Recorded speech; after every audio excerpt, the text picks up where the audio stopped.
Assalamualaikum warahmatullahi wabarakatuh. Waalaikumsalam warahmatullahi wabarakatuh.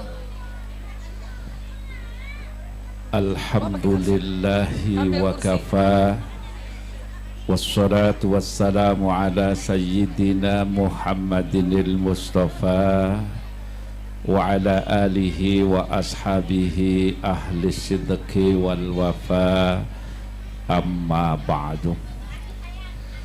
Qala Allah ta'ala bismillahirrahmanirrahim, laqad kana lakum fi rasulillahi uswatun hasanah liman kana yarjullaha wal yawmal akhir wa dzakarallaha katsira.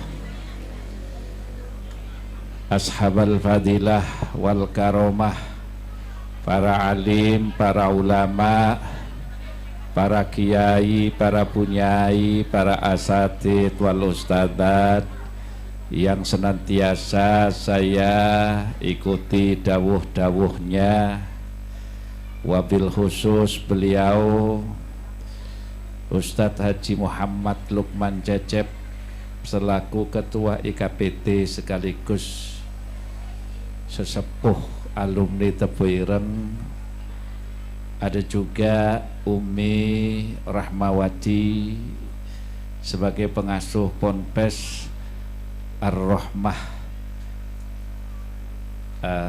mana ini daerah Padurenan Mustika Jaya. Semoga Allah senantiasa anugerahkan kesehatan dan keberkahan kepada beliau dan keluarga, serta hadirin wal hadirat, para jamaah yang dimuliakan Allah Subhanahu wa ta'ala. Pertama, kita panjatkan syukur kehadiran Allah Subhanahu wa ta'ala atas nikmat dan anugerah yang telah diberikan kepada kita, sehingga siang ini kita bisa berkumpul di tempat ini dalam rangka peringatan Maulid Nabi dan ijazah istighosah Hadratus Syekh Kiai Haji Muhammad Hasyim Asy'ari. Semoga berkumpulnya kita di tempat ini menjadi isyarah kelak berkumpulnya kita di surganya Allah. Amin ya rabbal alamin. Sholawat serta salam semoga tetap terlimpah ke atas junjungan kita baginda Nabi Muhammad sallallahu alaihi wasallam. Hadirin wal hadirat rahimakumullah, siang ini dalam suasana mendung syahdu, tetapi semoga hati kita tidak sesahdu mendung ya. Tetap semangat ya Bu ya. Alhamdulillah. Saya mohon maaf Ustadzah kalau ngaji ternyata dimanapun suasananya sama. Pasti yang banyak datang itu ibu-ibu. Saya pikir di sini beda bapak-bapak, ternyata tetap ibu-ibu. Di tempat saya ini, ya Allah, pengajian ibu-ibu, ketua muslibatnya sampai bingung karena 1 bulan itu harus menghadiri 22 majelisnya ibu-ibu. Yang rajin memang ibu-ibu. Tibaan ibu-ibu, yasinan ibu-ibu, manakipan ibu-ibu, sholawatan ibu-ibu, arisan, rasan-rasan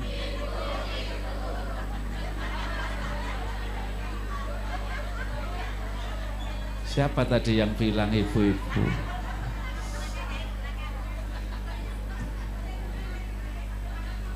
Enggak Bu ya, enggak ya,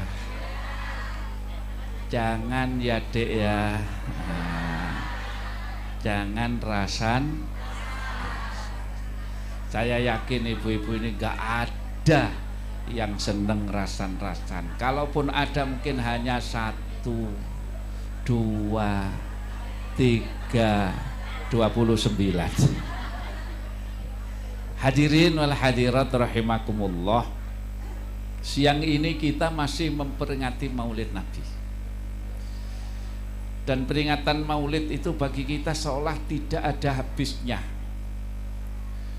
Bulan Maulid, bulan Rabiul Awal boleh berakhir, boleh habis, tetapi semangat untuk mencintai baginda Nabi tidak boleh habis. Betul? Kenapa? Kita semua ini mengadakan Maulid. Itu selalu ketika saya tanya, ini apa? Kok kita ini memperingati Maulid? Ya, karena kami ini mencintai Nabi.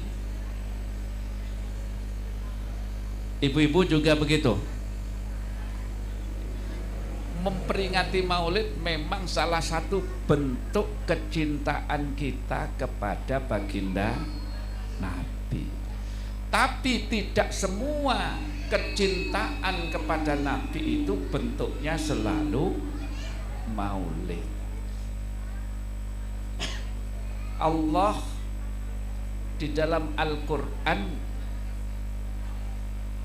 Allah berfirman, laqad kana lakum fi rasulillahi uswatun hasanah. Benar-benar ada di dalam diri Rasulullah itu uswatun hasanah. Bu, uswatun hasanah itu artinya apa? Suri tauladan yang baik. Suri tauladan itu apa? Contoh. Contoh itu harus diapain? Harus ditiru. Walhasil salah satu bentuk kecintaan kepada baginda Nabi itu adalah meniru. Apa yang harus ditiru? Apapun yang ada pada diri baginda Nabi, baik berupa perkataan maupun perbuatan. Karena itu ketika peringatan Maulid ini, yang baik, yang bagus itu adalah menceritakan tentang ibadahnya Kanjeng Nabi, akhlaknya baginda Nabi, sifat-sifatnya Kanjeng Nabi. Tidak menceritakan mukjizat, karena kita nggak bisa mencontoh mukjizat. Misalnya Kanjeng Nabi ini salah satu mukjizatnya itu bisa membelah bulan. Kita bisa nggak membelah bulan?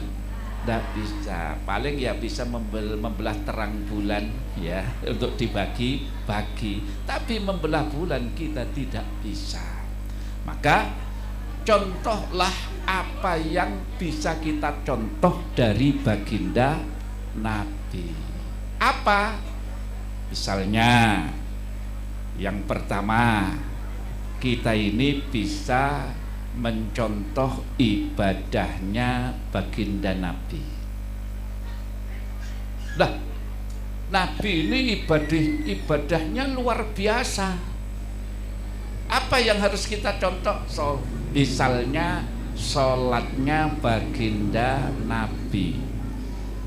Sholat yang bagaimana? Karena Nabi ini kalau sholat sendiri hebat.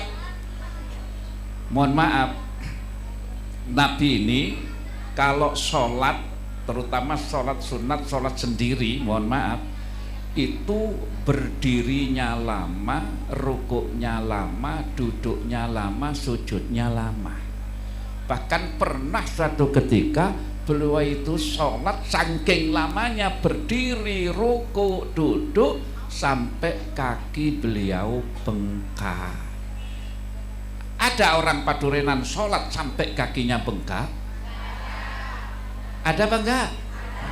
Enggak ada. Yang banyak itu kalau kakinya bengkak baru mau sholat yang banyak, karena asam urat, diabetes, radang otot. Tapi enggak ada yang sholat sampai kakinya bengkak. Lalu apa yang bisa kita contoh? Baginda Nabi itu kalau sholat tidak pernah meninggalkan yang namanya sholat berjamaah. Nah, ini yang mungkin bisa kita contoh. Ya, Kanjeng Nabi ini kalau menjadi imam, nah ini para imam-imam sholat ini diperhatikan. Kanjeng Nabi itu kalau sholat menjadi imam jamaah pasti jadi imam. Baginda Nabi itu sholatnya itu sedang, tidak terlalu lama juga tidak terlalu cepat. Surat yang dibaca pun surat yang sedang-sedang, sehingga membuat mereka yang berjamaah di belakang Nabi itu senang. Jadi imam harus mencontoh baginda Nabi, jangan justru bikin penasaran imamnya. Setelah Al-Fatihah kemudian Bismillahirrahmanirrahim, Alif Lam Mim. Yang baru sholat, baru tobat itu sudah mikir-mikir, kayaknya pernah dengar ayat ini. Yang belakang lagi itu akhirnya mikir-mikir, ini nanti berhenti di mana ayatnya, karena nggak jelas ya. Nah, yang paling belakang sudah apal ini, gua gak demen imam kayak begini. Nah, jadi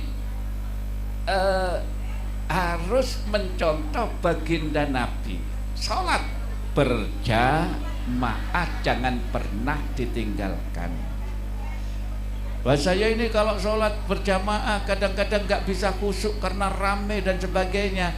Bu, kalau kita ini sholat sendiri, ibu sholat sendiri, apakah ada jaminan bisa khusyuk?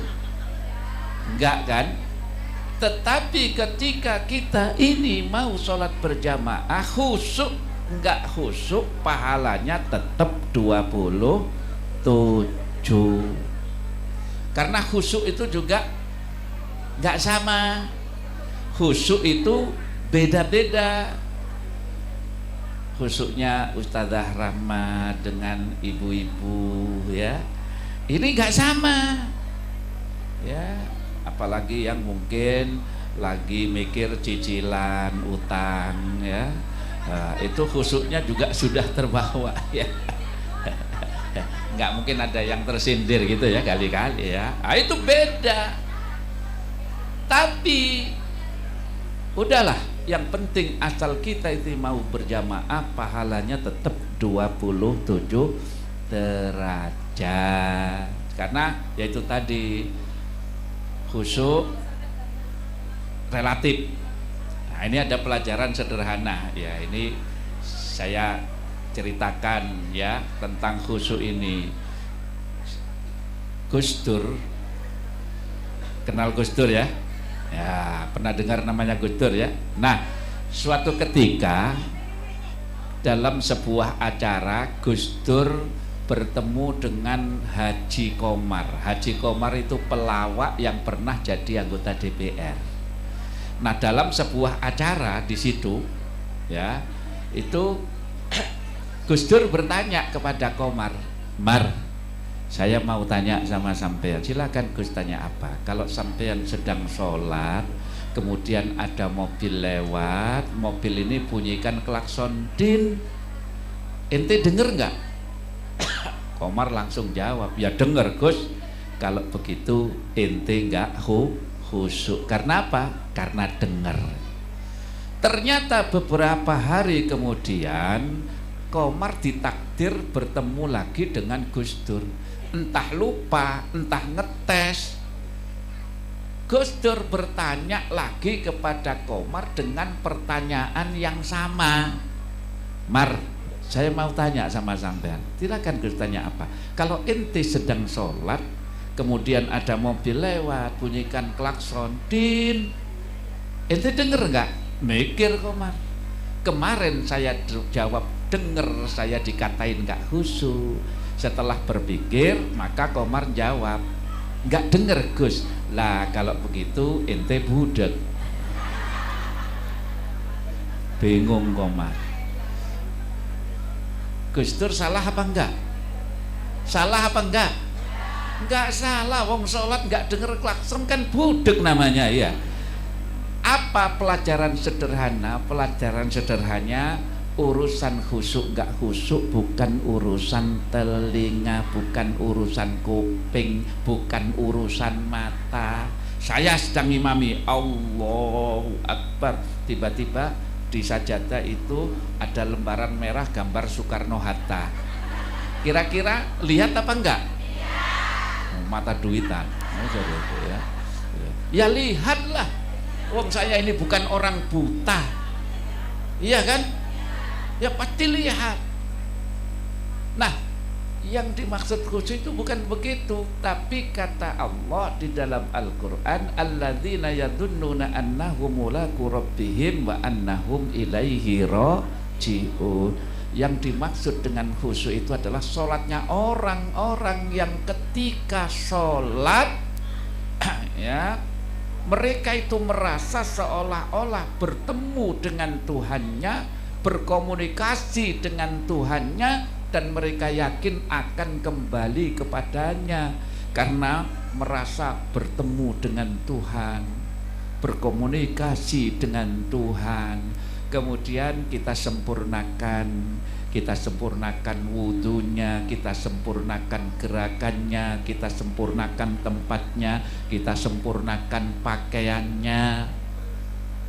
Makanya kalau kita ini berjamaah disunahkan pakai pakaian yang putih, yang bersih, yang tidak ada motif-motifnya. Ibu-ibu juga begitu ya, pakai mukena yang warna putih, yang polos, tidak ada bordirannya, karena itu nanti akan mengganggu jamaah yang lain. Ibu-ibu pakai mukena, di belakang ini ada motif bunga-bunga ya. Kemudian ibu berada di depan, yang belakang ini Allahu Akbar, ngelihat itu kembang apa ya? Kayak bunga matahari tapi kok nggak ada ininya, bunga mawar tapi kok gede. Langsung sholat mikir bunga ya. Kenapa? Karena memang di depannya ada pemandangan. Masa begitu lihat, wih merem aja. Imamnya sudah pulang nggak tahu akhirnya ya, jadi itu. Nah maka jadi salah satu supaya kita ini khususnya seperti itu, kita sempurnakan gerakannya, bacaannya disempurnakan. Insya Allah kalau itu kita lakukan, walaupun hati kita terkadang masih kemana-mana ngelayap, tetapi begitu ingat langsung ihtinas siratal mustaqim, insya Allah itu termasuk kategori sholat khusyuk. Begitu Bu ya. Itu yang pertama. Yang kedua, apa yang harus kita contoh dari baginda Nabi ya, setelah ibadahnya terutama sholatnya, ya kita contoh sifat-sifat beliau. Baginda Nabi ini orangnya sabar, pemaaf kepada siapapun ya. Beliau juga tidak membeda-bedakan. Pernah suatu hari, suatu ketika itu ada seorang wanita yang sudah tua, mungkin mau berangkat ke pasar, bawa barang dagangan gitu ya. Nabi lewat. Wanita ini nggak tahu kalau yang lewat ini adalah seorang nabi, baginda Nabi. Mas, tolong ini barang saya diangkat ya, saya mau ke pasar. Loh, namanya baginda Nabi bukan orang yang sombong. Woi, saya ini nabi, tinggal. Tetapi begitu dimintai tolong oleh wanita itu, beliau panggul barangnya itu sampai ke pasar dan beliau tidak marah. Ya, nah ini beliau itu tidak membeda-bedakan siapapun, bahkan kepada orang yang non muslim sekalipun. Jadi Nabi ini wa ma arsalnaka illa rahmatan lil alamin, dan tidaklah aku utus kamu wahai Muhammad kecuali hanya menjadi rahmat bagi seluruh alam. Rahmat ini kasih sayang, ini yang sekarang ini hilang kasih sayang ini. Kita ini kadang-kadang kalau mau bantu orang, mau nolong orang tuh masih ditanya-tanya dulu. Ada orang naik motor kecelakaan, grup ya jatuh nih orang, udah kejet-kejet karena terluka. Itu butuh pertolongan, masih ditanya, Mas, sampean ini muslim atau non muslim? Saya muslim. NU atau Muhammadiyah? Saya NU. Kemarin milih Anies atau Prabowo? Keburu mati ini orang. Iya kan? Yang dibutuhkan pertolongan, bukan pertanyaan pengumuman. Wong sudah tahu begitu kok ditanya. Bantu urusan milih Prabowo, milih Anies, urusan NU, Muhammadiyah, urusan muslim non muslim, nanti kalau orangnya sudah selamat. Ini namanya rahmat. Banyak baginda itu kasih contoh. Ya, bagaimana pemaafnya beliau, bagaimana kasih sayang beliau.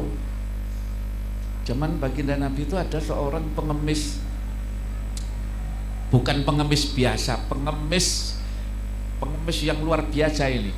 Ya, bagaimana nggak luar biasa? Pengemis ini orangnya sudah tua, buta, Yahudi, dan tiap hari mencaci maki baginda Nabi. Nah, jadi pengemis ini tiap hari mangkal di dekat pasar. Nah, ketika ada orang lalu lalang dari dan menuju ke pasar, ya, itu pengemis ini teriak-teriak, "Hei kalian semua, jangan dekat-dekat Muhammad, jangan percaya Muhammad. Muhammad itu pembohong. Kalau kalian dekat-dekat Muhammad, kalian akan dipengaruhi, kalian akan dibohongi. Jangan dekat-dekat." Pengemis itu setiap hari begitu, Bu. Untung pengemis ini nggak ditinggal di Mustika Jaya, bisa ditempeleng orang ini ya.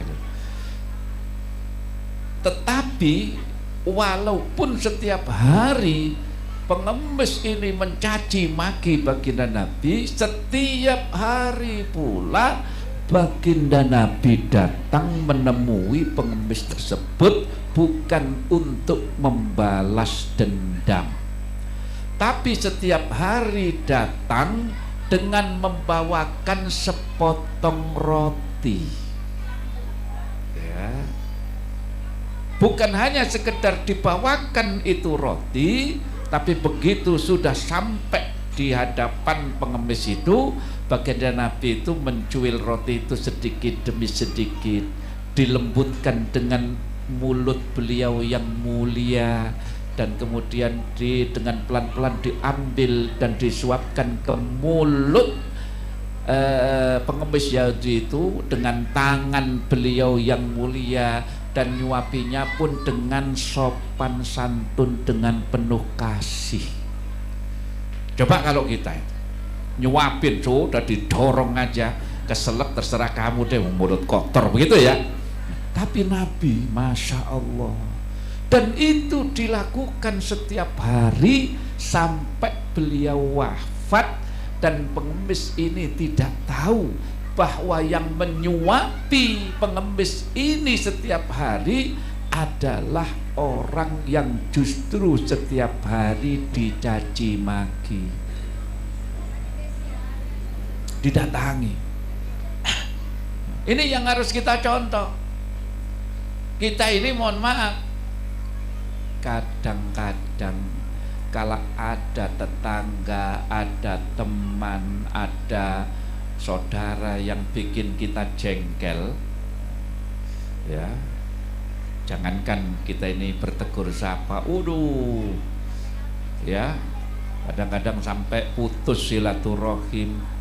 Ya kita juga mau mendoakan Nabi terhadap orang yang berbuat dolen kepada beliau, itu selalu didoakan kebaikan. Nabi mendoakan kebaikan. Coba Bu, kalau ada tetangga atau saudara yang bikin kita jengkel, ya kadang-kadang kita ini misalnya yang bikin kita jengkel ini sakit atau kena musibah, apa yang kita ucapkan? Innalillahi, lumayan ya, kadang-kadang rasain lu ya, jadi itu ya kan, rasain lu. Tapi baginda Nabi luar biasa, tetap mendoakan, bahkan doanya adalah doa yang penuh kebaikan dan kasih sayang. Itu sifat dan akhlaknya baginda Nabi yang harus kita contoh. Ini makanya kita ini memperingati Maulid, gak usah lama-lama. Artinya gak usah lama-lama, ini pengajiannya itu gak usah lama-lama, ya Bu ya. Ya kalau iya 5 menit lagi saya akhiri ya. Loh kok wah begitu? Ndak, mohon maaf, saya ini sudah 4 hari Bu. Saya punya anak istri, nanti kalau lama gak pulang-pulang saya ini. Ya nanti lain kali lah ketemu lagi, oke? Nah, jadi yang kedua tadi apa? Kalau yang pertama itu ibadahnya baginda Nabi, yang kedua adalah sifat atau akhlak-akhlaknya baginda Nabi. Yang ketiga, Nabi itu manusia biasa,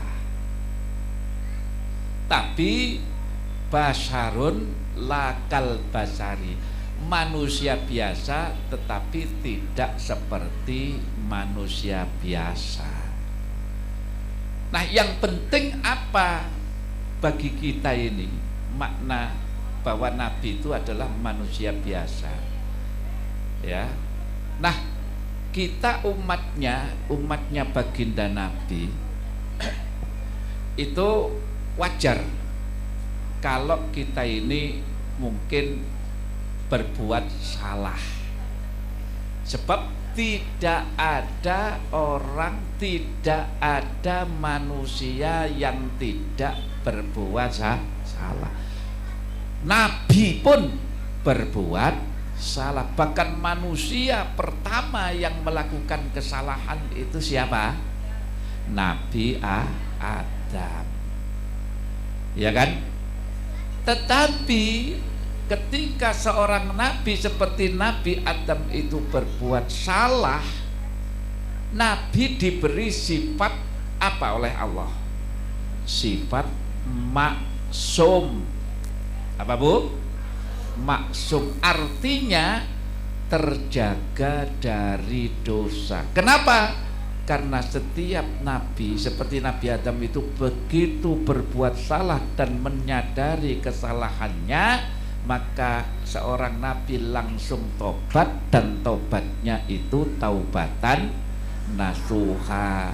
Nabi Adam telah melakukan kesalahan itu menangis selama berhari-hari. Ada yang mengatakan selama 40 hari enggak diangkat-angkat itu kepalanya, saking ngeselnya. Taubatan nasuha sambil berdoa, Rabbana zalamna anfusana fa illam taghfir lana wa tarhamna lanakunanna minal khasirin. Ini bentuk doa penyesalan dari Nabi Adam karena melakukan sesuatu yang sebenarnya sepele. Melanggar larangan Allah, tidak memakan buah khuldi, kan sebenarnya sepele. Loh, kita ini pelanggarannya bukan hanya itu. Minum-minuman keras, narkoba, berzina, korupsi dan sebagainya. Maka setiap manusia kalau Nabi berbuat salah itu diberi sifat maksum, maka manusia seperti saya dan ibu-ibu, bapak-bapak semuanya tidak diberi sifat maksum, tapi diberi sifat maklum.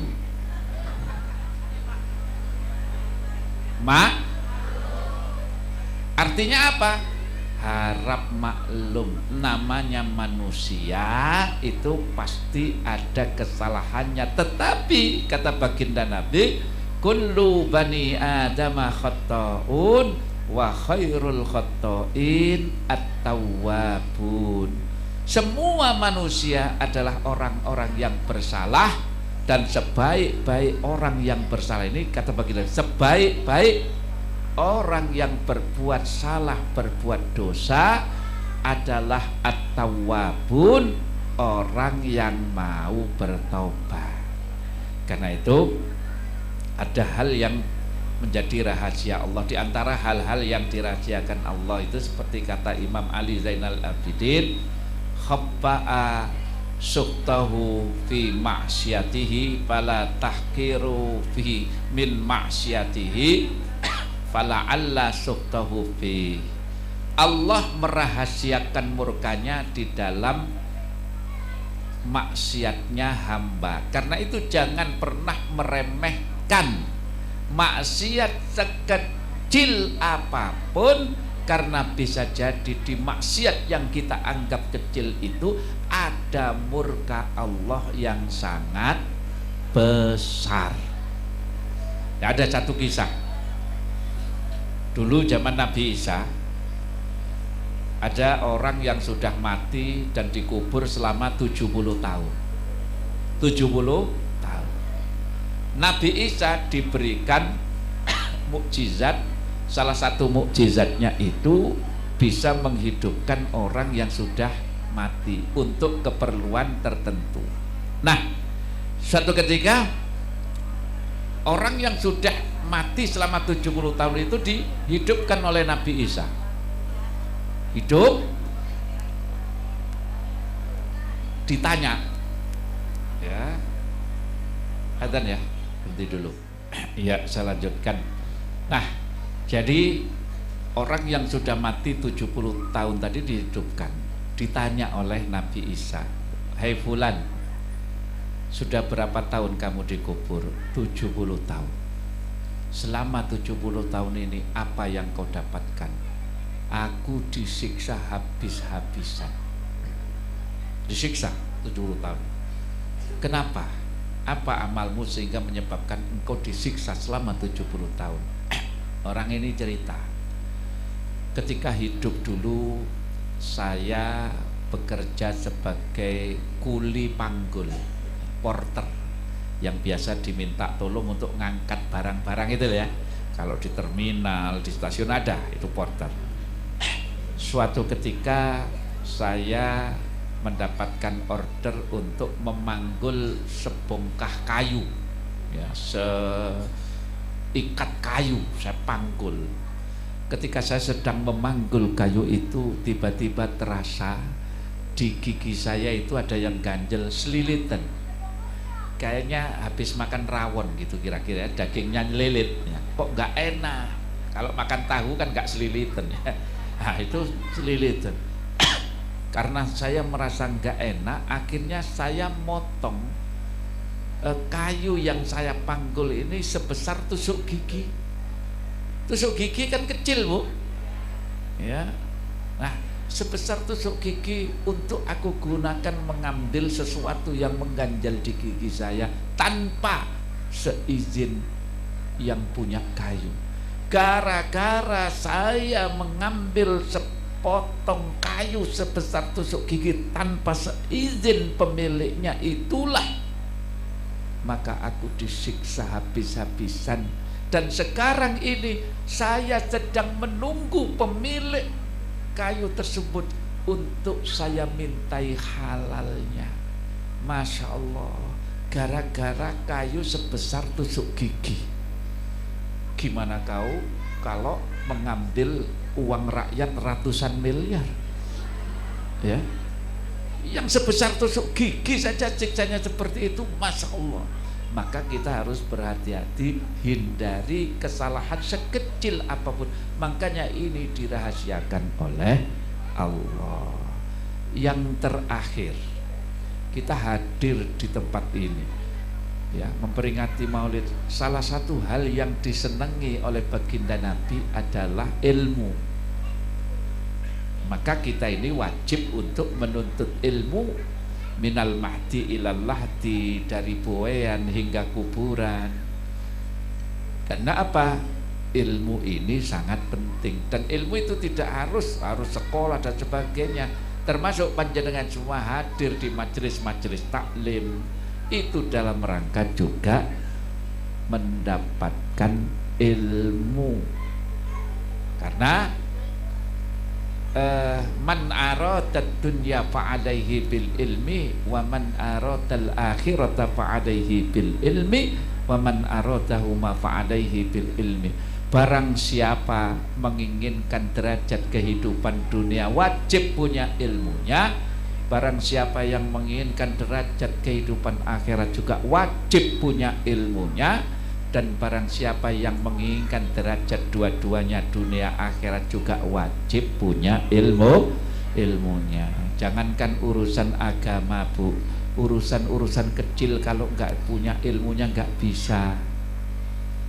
Ibu mau bikin sayur lodeh, harus tahu ilmunya buat bumbu lodeh, bahan-bahan lodeh. Sebab kalau tidak tahu, tidak ngerti ilmunya bikin bumbu, bisa-bisa lodeh ini rasa sayur asem, ya, karena nggak tahu ilmunya. Saya pernah punya pengalaman. Dulu saya punya khotam itu santri yang mengabdi, ya, santri laki-laki waktu itu. Nah, suatu malam karena santri ini sudah terbiasa membantu saya, membantu mbok-mbok yang bagian masak di dapur. Saya yakin santri ini pasti sudah kenal hal-hal yang ada di dapur, barang-barang, bumbu-bumbu yang ada di dapur. Saya panggil, tolong saya buatkan kopi jahe. Malam-malam hujan-hujan, saya minta dibuatkan kopi jahe. Nggih, hanya khotam saya itu 15 menitan lah itu. Masak air, ya, nyiapin gula, kopi, plus jahe. Setelah itu dituangin air. Setelah itu disuguhkan ke saya secangkir kopi jahe yang masih panas, masih kebul-kebul itu asapnya. Niki kopi jahe ini, alhamdulillah, terima kasih. Saya incipi itu kopi jahe, kok agak getir-getir, gitu ya. Akhirnya saya tanya, sebentar. Ini kopi apa? Panjenengan kan menginginkan kopi jahe, ini kopi jahe. Saya tes, wong saya ini guru. Sebentar, ayo kita ke dapur. Saya ambil itu tuh, ada bumbu-bumbu itu. Ini jahe mana yang kamu pakai? Akhirnya ngambil, Pak. Ternyata Laos, ya, jadi ya. Oh alah, ini bukan kopi jahe, ini namanya kopi Laos. Nggak ada di dunia, ya, ini satu-satunya kopi. Sudah habisin, ya, kamu yang buat, kamu yang harus tanggung jawab. Itu perkara sepele. Bikin kopi jahe tapi tidak tahu ilmunya, membedakan antara jahe, mana Laos, mana kunyit, mana kunci, mana lagi itu temulawak. Untung Laos. Coba kalau kunyit atau kunci, namanya kopi kunci, ya. Itu urusan sepele. Lah kalau urusan agama kita nggak punya ilmunya, apa yang terjadi? Dollu wa adollu, kita ini akan sesat menyesatkan. Makanya cari, kita ini belajar kepada guru-guru, ustadz, ustadzah, ada kiai, bunyai, ulama-ulama yang memang ilmunya punya sanad. Saya kira itu terakhir, ya. Ibu-ibu sudah pegang istighosah. Istighosah ini istighosah dari Hadratus Syekh, ya. Maka ini oleh-oleh, ya. Jadi sebelum saya pulang, nanti saya ijazahkan. Tetapi sebelum saya ijazahkan, Tolong diperhatikan, istighosah ini terdiri yang pertama dari bacaan Asmaul Husna. Nah, cara membaca Asmaul Husna itu dibaca nyambung. Jadi caranya seperti membaca Al-Quran begini.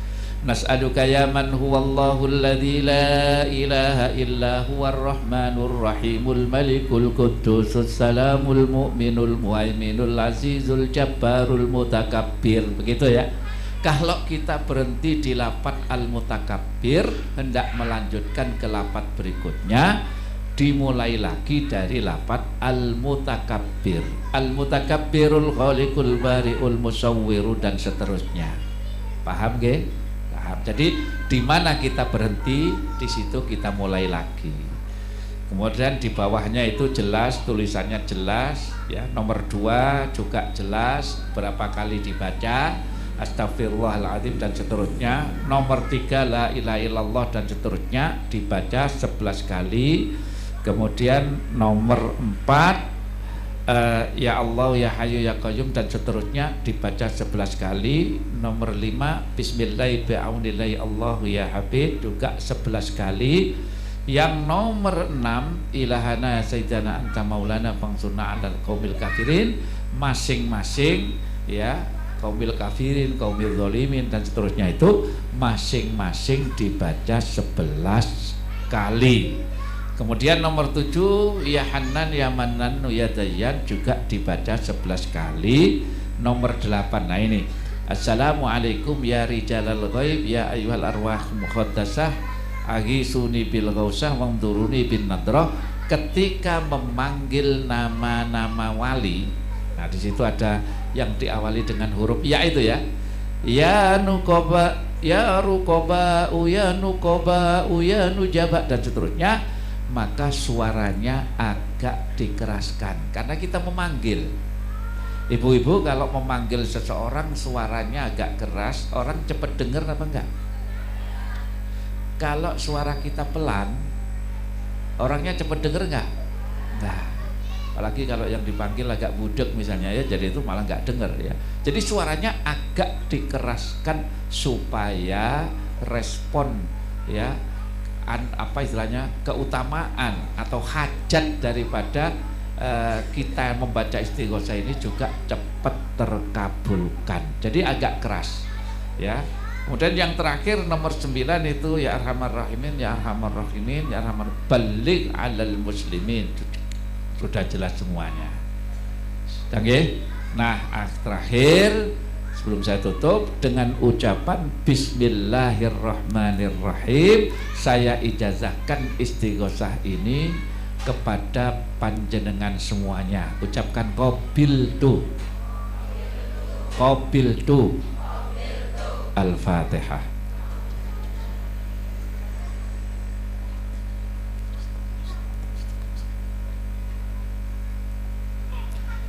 Alhamdulillah, demikian yang bisa saya sampaikan. Kalau ada kata-kata yang tidak berkenan di hati Bapak Ibu semuanya, mohon dimaafkan. Wa akhiran hadanallah wa iyyakum ajmain wal afu minkum. Assalamualaikum warahmatullahi wabarakatuh.